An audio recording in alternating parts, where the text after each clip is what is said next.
Assalaamu calaykum. Ku soo dhawo muuqaal cusub.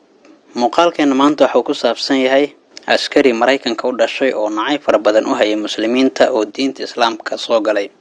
Teneti Richard McKinney waxa uu ka mid ahaa ciidamada badda Mareykanka waxaana cadawgiisa koowaad ee dunida u arkay inay yihiin dadka muslimiinta.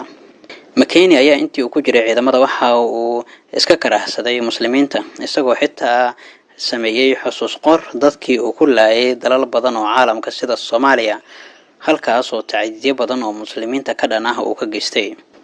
Markii uu dalkiisa dib ugu noqday ayaa waxa ku adkaatay inuu liqo wixii uu soo sameeyay ama uu soo arkay isagoo oo ku talax tagay nacaybka muslimiinta waxa uu sheegay in ay gaartay in uu jeclaado in ay leedaan dhamaantood.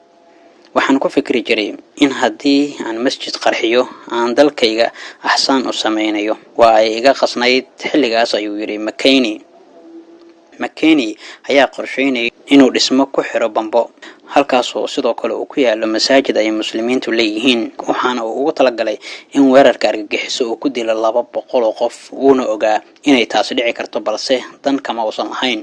waxaase la yaab ah in mar qura niyad ahaan uu isbedelay.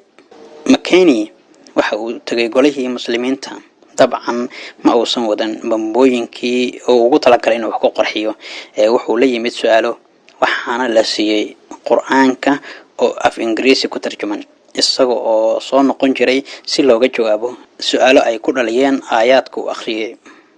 isagoo hadlaya McKinney waxa uu yiri ma jirto hal mar oo aan meesha tagay oo aan albaabka galay si xunna la ila dhaqmay nacayb la yima muujin balse waxa la ila dhaqmay si furan oo saaxiibtinimo leh waxay ii arkayeen walaal xitaa anigoon wali islaamka galin.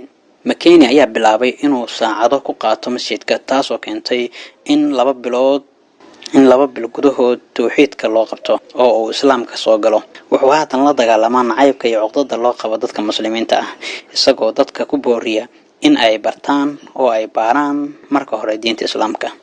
fadlan haddaad ku cusub tahay channelkeena subscribe saar